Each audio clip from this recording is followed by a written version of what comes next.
বন্ধুরা, লাগাতার কয়েকটা দিন ধরে বাজারকে আপনারা দেখেছেন ঊর্ধ্বমুখী। শুক্রবার দিন সেকেন্ড হাফ শুরু হবার সময় ইন্ট্রাডেতে একটা ফল এসেছিল, তারপরে ইন্ট্রাডেতেই কিন্তু একটা বাউন্সও আমরা পেয়েছি। এখানে কিন্তু একটা রেঞ্জ তৈরি করেছে বাজারে। এবার প্রশ্ন হলো যে এখান থেকে বাজার আরো কতটা উপরের দিকের জন্য যেতে পারে, কোন জায়গাটার ওপর আমরা মোমেন্টাম পেতে পারি। যদি সেলিং সেট আপ তৈরি হয়ে যায় তাহলে কোন জায়গাটার তলায় আমরা সেল করতে পারি, মোমেন্টাম কত দূর পর্যন্ত আমরা দেখতে পারি, সেইগুলোকে নিয়ে ইন ডিটেলস আজকের ভিডিওতে কিন্তু চর্চা করব এবং দেখার চেষ্টা করব যে বাজারের মধ্যে টেকনিক্যাল ওয়াইজ মুভমেন্ট গুলো কিভাবে আমরা ক্যাপচার করতে পারি। তার আগে বন্ধুরা, আপনাদের সাথে আবারও শেয়ার করছি, কালী পুজো এবং দেওয়ালি অফার হিসাবে 40% কোর্স ফি এর ওপর অফ চলছে।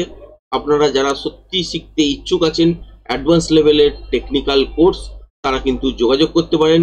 নিচে ডেসক্রিপশন বক্সের মধ্যে লিংক দিয়ে দেওয়া আছে এবং যারা যারা চাইছেন যে হোয়াটসঅ্যাপ বা ফোনের মাধ্যমে কন্ট্যাক্ট করবেন, স্ক্রিনে দেওয়া নাম্বারে ফোন বা হোয়াটসঅ্যাপ করলেও কিন্তু কন্ট্যাক্ট করতে পারবেন।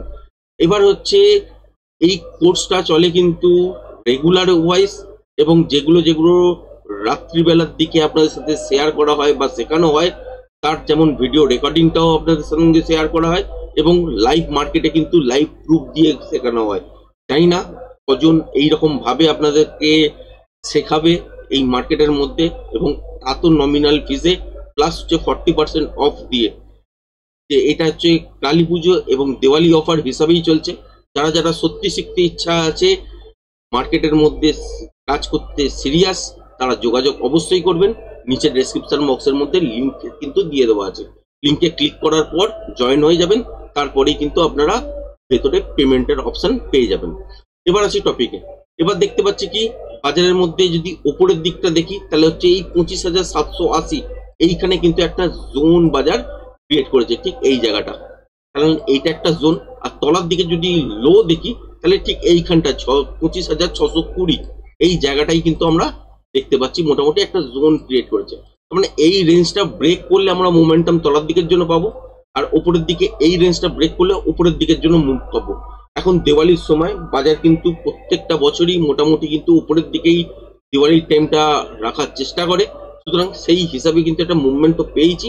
আরো কিন্তু মুভমেন্ট বেশ কিছুটা হতে পারে, কত দূর পর্যন্ত হতে পারে সেটাও কিন্তু প্যাটার্ন ওয়াইজ আপনাদের সাথে শেয়ার করেছিলাম। যখনই দেখবেন যে 100% মুভটা কভার করে দিয়েছে, সেক্ষেত্রে আমরা কিন্তু 1.13 1.27 হিসাবে উপরের দিকের জন্য মুভ পেতে পারি। তাহলে সেক্ষেত্রে যদি দেখি যে গ্যাপ আপ বাজার খুলেছে, খোলার পর দেখতে পাচ্ছি যে 25,780 এই লেভেলটার উপরেই বাজার গিয়ে সাস্টেন করছে, কন্টিনিউ ডিপ নিতেই পারে। ডিপ নেবার পর যদি দেখি যে কন্টিনিউ এর উপরেই সাস্টেন করছে, তাহলে কিন্তু এখান থেকে উপরের দিকের জন্য মুভমেন্ট কিন্তু দেখতে পাবেন। কত দূর পর্যন্ত মুভমেন্ট হতে পারে, এটা হতে পারে 25,860 এই জায়গাটার কাছাকাছি পর্যন্ত। কারণ কি এইখানটাইতেই আপনারা যদি ভালো করে দেখেন তাহলে কিন্তু একটা রেঞ্জ পাবেন, আর এই রেঞ্জটা হচ্ছে 1.13, সেটা হচ্ছে এই তলার জায়গাটা, আর 1.27 হচ্ছে ঠিক এই জায়গাটা। প্রথম যে মুভটা পাবেন সেই মুভটা কিন্তু এত দূর পর্যন্তই আসবে বা এটাকে সামান্য কিছু ব্রেক করেই চলবে। মানে যতক্ষণ পর্যন্ত মোমেন্টাম পাবেন ততক্ষণ পর্যন্ত ট্রেড কিন্তু হোল্ড করা যেতে পারে। মোমেন্টাম যেখানে গিয়ে লস করবে সেখানে গিয়ে এক্সিট কিন্তু একবার হতে হবে, তারপর তৈরি করতে দিতে হবে প্যাটার্ন। প্যাটার্ন যদি ইন্ট্রাডেতে তৈরি হয় কন্টিনিউশন প্যাটার্ন, এই মুভটাই কিন্তু উপরের দিকের জন্য শিফট হতে শুরু করবে। হ্যাঁ, হয়তো এই 26,000 আজকের দিনেই দেখতে পাবেন না, কিন্তু নর্মালি এই লেভেলটার পর কিছুটা বেশ কিছুটা উপরের দিকের জন্য মুভ করতে পারে। সুতরাং ইনিশিয়াল টার্গেট যদি দেখেন তাহলে হচ্ছে এই জায়গাটার কাছাকাছি পর্যন্ত এটা কিন্তু কন্টিনিউ মুভ হতে পারে।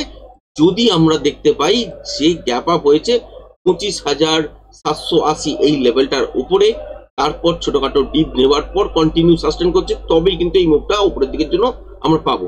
এবার যদি দেখেন যে এই মুভটা তলার দিকের জন্য কখন হতে পারে বা স্ক্যাল্পিং আকারের রূপ কখন নিতে পারে, যদি দেখি গ্যাপ আপ হয়েছে কিন্তু এই রেঞ্জটার মধ্যেই খুলেছে, মানে যদি দেখি যে 25,780 এই রেঞ্জটাকে কোনো কারণেই ব্রেক করতে যদি না পারে বাজার, এখানে কি করবে, বারবার কিন্তু হিট করবে, হিট করার পর আর যেতে পারবে না।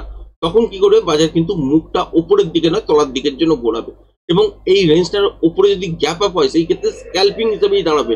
এবং ফার্স্ট টার্গেট হিসেবে এই যে তলার সুইংটা দেখতে পাচ্ছেন, যেটা হচ্ছে 25,620, এই জায়গাটার কাছাকাছি পর্যন্ত টার্গেট করবে। এরপর 20 পয়েন্ট আরো ব্রাফার যদি নেন তাহলে 600 বা 580 এই জায়গাটার কাছাকাছি পর্যন্ত তলার দিকের জন্য মোমেন্টামের সঙ্গে পেতে পারেন। এর থেকে বেশি কিন্তু প্রথম মুভ হবে না। এবার যদি দেখেন যে গ্যাপ ডাউন খুলেছে বাজার, কিন্তু এই রেঞ্জটাকেই ব্রেক করতে পারেনি, তলার দিকে বারবার হিট করেছে, কিন্তু তলার দিকে বাজার আসতে আর চাইছে না। সেক্ষেত্রে কি হবে, উপরের দিকের জন্য স্ক্যালপিং ট্রেড বেরোবে। যদি রিভার্সাল সাইন এখানে আমরা পেয়ে যাই তাহলে এখান থেকে একটা ট্রেড সুন্দর কিন্তু মর্নিং এই পাবো। টার্গেট কত দূর পর্যন্ত রাখতে পারেন, এই জায়গাটার কাছাকাছি পর্যন্ত স্ক্যালপিং ট্রেডের জন্য টার্গেট, যেটা হচ্ছে 25,780, 800, 820 পর্যন্ত মোমেন্টাম উপরের দিকের জন্য যেতে পারে। এর থেকে বেশি কিন্তু পাবেন না যদি এই রেঞ্জটার মধ্যে গ্যাপ ডাউন খুলে এবং এই রেঞ্জটা আর ব্রেক যদি না করতে পারে, তাহলেই কিন্তু পসিবিলিটিস আছে উপরের দিকে স্ক্যালপিং ট্রেড এত দূর পর্যন্ত বেরোনো। এবার যদি দেখেন যে রেঞ্জটাকে ব্রেক করে বাজার খুলেছে, খোলার পর দেখলেন যে বারবার উপরের দিকের জন্য মুভ করার চেষ্টা করছে, কিন্তু সাকসেসফুলি বাজার এখানে সাস্টেন করতে পারছে না, তখন কিন্তু কি করবে যে এই রেঞ্জটা আবার ব্রেক করার পরেই দেখবেন যে তলার দিকের জন্য মুভ কিন্তু আমরা পাবেন। কত দূর পর্যন্ত পেতে পারেন, ঠিক এত দূর পর্যন্ত সুইং লো দেখতেই পাচ্ছেন, যেটা হচ্ছে 25,520, 500, 480 এই জোনটা পর্যন্ত তলার দিকের জন্য মোমেন্টাম পেতে পারেন মর্নিং এর দিকে। সেই অনুযায়ী কাজ করতে হবে। তারপর দেখতে হবে যে ইন্টারডেতে প্রাইস অ্যাকশন অনুযায়ী ইন্টারডে প্যাটার্ন কি তৈরি হচ্ছে, সেই অনুযায়ী বাজারের মধ্যে প্যাটার্নটাকে আইডেন্টিফাই করতে হবে। তারপর পজিশন লেভেল ড্র করতে হবে, তারপরে কিন্তু পিয়ার সেট লেভেল সেট করতে হবে, তবেই কিন্তু অ্যাকচুয়াল টার্গেট আপনারা পাবেন দেখতে।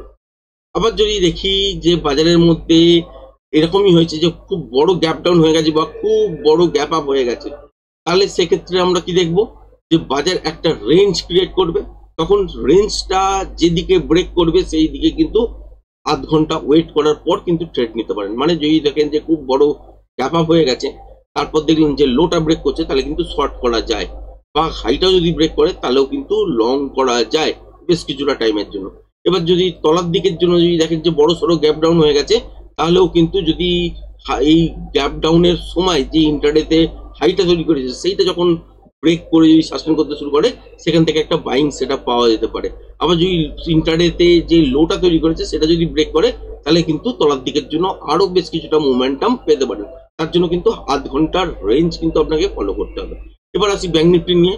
এবার ব্যাংক নিফটিতে আমরা দেখতে পাচ্ছি সিচুয়েশন প্রায় একই, সুতরাং বিশেষ কিছু আর বলার নেই। এখানে একটা উপরের দিকের জন্য একটা রেঞ্জ তো আপনারা এখানে দেখতেই পাচ্ছেন, আর তলার দিকের জন্য যদি দেখেন এইখানে একটা রেঞ্জ বাজার কিন্তু তৈরি করেছে।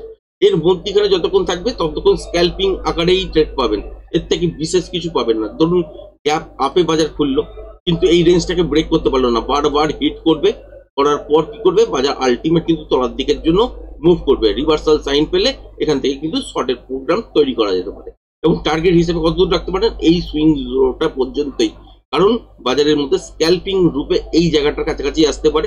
এরপরে যদি মোমেন্টাম থাকে বেশ কিছুটা হয়তো তলার দিকের জন্য মুভ করতে পারে ব্রেক করে, কিন্তু আলটিমেট খুব বেশি তলার দিকে যাবে না। মোটামুটি এই জোনটা কিন্তু খেয়াল রাখতে হবে, এবং মোমেন্টাম কতক্ষণ বাজারে আছে সেটাকে কিন্তু ফলো রাখতে হবে। যতক্ষণ মোমেন্টাম পাবেন ততক্ষণ পর্যন্ত ট্রেডটাই কিন্তু হোল্ড করা যেতে পারে।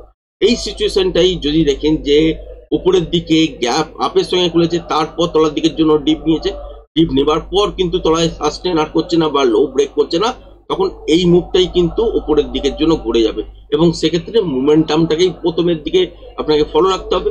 এবং যদি মোমেন্টাম পাওয়া যায় এবং রেঞ্জ যদি ব্রেক করে চলতে শুরু করে, সেক্ষেত্রে আমরা কিন্তু 58,000, 58,100 পর্যন্ত কিন্তু একটা মোমেন্টাম মর্নিং এই পেতে পারি। তারপর আরো ওপরে যাবে নাকি ওখান থেকে রিভার্স হবে, সেটা আগে প্যাটার্নটাকে আইডেন্টিফাই করতে হবে। যদি কন্টিনিউশন প্যাটার্ন হয় সেই অনুযায়ী পজিশন লেভেল ড্র করতে হবে, আর যদি রিভার্সাল প্যাটার্ন তৈরি হয় তাহলে সেখানে সেই অনুযায়ী আপনাকে রিভার্সাল প্যাটার্নের পজিশন লেভেল ড্র করতে হবে। তারপর পিয়ার জেড লেভেল সাজাতে হবে, তারপরেই কিন্তু ট্রেডিং সেটআপ ওপেন হবে। আবার সেম সিচুয়েশন যদি দেখি যে গ্যাপ ডাউন বাজার খুলেছে, কিন্তু এই রেঞ্জটাকে আর ব্রেক করতে পারেনি, বারবার তলার দিকের জন্য হিট করছে, কিন্তু দেখতে পাচ্ছি আর তলার দিকে এই সুইংগুলোটা ব্রেক করছে না, তাহলে সেক্ষেত্রে রিভার্সাল সাইন পেলে আমরা এখান থেকে উপরের দিকের জন্য একটা ট্রেড নিতে পারি। এবং এর মধ্যে যতক্ষণ পর্যন্ত মোমেন্টাম থাকবে ততক্ষণই কিন্তু স্ক্যালপিং মুভটা কিন্তু আপনারা অ্যাফোর্ড করতে পারবেন, বা যতক্ষণ পর্যন্ত মোমেন্টাম থাকবে ততক্ষণ ট্রেডের মধ্যে বসে থাকতে পারবেন। যেখানে গিয়ে দেখবেন যে মোমেন্টাম লস হচ্ছে, সেখানে গিয়ে একবার এক্সিট হয়ে যাবেন, তারপর বাজারকে সাস্টেন হতে দেবেন, নতুন প্যাটার্ন তৈরি হতে দেবেন, তারপরে কিন্তু নেক্সট ট্রেড শুরু হবে, তার আগে কিন্তু হবে না। আর অনেকক্ষণ নিয়ে যদি বসে থাকেন তাহলে আলটিমেট কিন্তু লস ছাড়া কিন্তু লাভ নেই, কারণ তার এই যে একটা মুভমেন্ট পাবেন, তারপরে যদি বাজার বেশ কিছুটা দাঁড়ায় তাহলে সেখানে কিন্তু প্রিমিয়াম ড্রপ করতে শুরু করবে থিটার কারণে। এবার যদি দেখি যে গ্যাপ ডাউনে খুলেছে এবং রেঞ্জটাকেই ব্রেক করে দিয়েছে, তাহলে একটা বাউন্স বাজার নিতেই পারে এখান থেকে উপরের দিকের জন্য।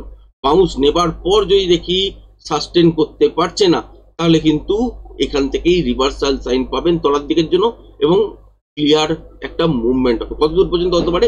এখানে একটা সুইং লো মোটামুটি দেখতে পাচ্ছেন, যেটা হচ্ছে 57,234 200, এই জায়গাটার কাছাকাছি পর্যন্ত তলার দিকের জন্য মোমেন্টাম আসতে পারে। তারপর কি হতে পারে? যদি কন্টিনিউশন প্যাটার্ন তৈরি হয়, তাহলে এখান থেকে আবারও তলার দিকের জন্য মুভ করবে। সেই ক্ষেত্রে প্রজেকশন লেভেল দেখার পর প্রিভিয়াস লেভেল যখন সেট হবে, তখন কিন্তু বুঝতে পারবেন অ্যাকচুয়াল মুভ সেকেন্ড হাফে কতটা পর্যন্ত আরো তলায় আসতে পারে। আর যদি রিভার্সাল প্যাটার্ন তৈরি হয়, তাহলে এখান থেকে কিন্তু উপরের দিকের জন্য মুভটা কনভার্ট হয়ে যাবে। সেক্ষেত্রেও প্রজেকশন লেভেল ড্র করার পরই বুঝতে পারবেন যে আলটিমেট এখান থেকে আরো রিভার্স যেটা হচ্ছে সেটা কত দূর পর্যন্ত উপরের দিকের জন্য যেতে পারে। সেই হিসাবেই কিন্তু ট্রেডিং সেটআপ তৈরি হয় এবং প্রত্যেকটা 5 মিনিটের টাইম ফ্রেম অনুযায়ী যখনই আপনারা ট্রেড করবেন, সেখানে একটা লেভেলের ওপর বুলিশ, একটা লেভেলের তলায় বিয়ারিশ, এটা অল টাইম দেখতে পাবেন। এইরকম ভাবেই কিন্তু ট্রেডিং সেটআপ গুলোকে নিয়ে এগোতে হয় এবং স্কিল বেটার লাগে। স্কিল যদি না থাকে, তাহলে আলটিমেট কিন্তু ইন্টারডে ট্রেডিং আপনার হবে না। এবং ডেলিভারিতেও যদি ভুল স্টক আপনারা চুজ করে নেন, তাহলেও কিন্তু সেখানে লসের পর লসই হয়। আর আলটিমেট অনেক বছর ধরে দেখবেন ফেসে যাওয়ার পরও কিন্তু উদ্ধার হন না। কারণটাই হচ্ছে ল্যাক অফ নলেজ বা স্কিল নেই বা টেকনিক্যাল নলেজ নেই। তো টেকনিক্যাল নলেজ যদি বাড়াতে চান, তাহলে যোগাযোগ করতে পারেন। নিচে ডেসক্রিপশন বক্সের মধ্যে লিঙ্ক দিয়ে দেওয়া আছে। আগামী 24 তারিখ থেকে আবারও টেকনিক্যাল কোর্সের ক্লাস শুরু হচ্ছে। যারা যারা সত্যি শিখতে ইচ্ছুক আছেন, তারা যোগাযোগ করতে পারেন। 40% অফ চলছে কালী পুজো এবং দিওয়ালি অফার হিসাবে কোর্স ফি এর ওপর। এই অফারটি কিন্তু কালী পুজো দিওয়ালির পর আর থাকবে না। তাই যারা যারা সত্যি শিখতে ইচ্ছা আছে, তারা কিন্তু যোগাযোগ করতে পারেন। নিচে ডেসক্রিপশন বক্সের মধ্যে লিঙ্ক দেওয়া আছে এবং স্ক্রিনের মধ্যে ফোন নাম্বারটাও কিন্তু দিয়ে দেওয়া আছে। যারা চাইছেন ডেসক্রিপশন বক্সের মধ্যে লিঙ্কে ক্লিক করে জয়েন করতে পারেন। জয়েন করার পর পেমেন্টের কিন্তু অপশন আপনারা দেখতে পাবেন। সেই অনুযায়ী আপনারা করে একটা হোয়াটসঅ্যাপ করে দিলে কিন্তু আলটিমেট আপনারা রেজিস্টার্ড হয়ে গেলেন। যাই হোক, আজকের ভিডিওটা এই পর্যন্ত রাখছি। ধন্যবাদ।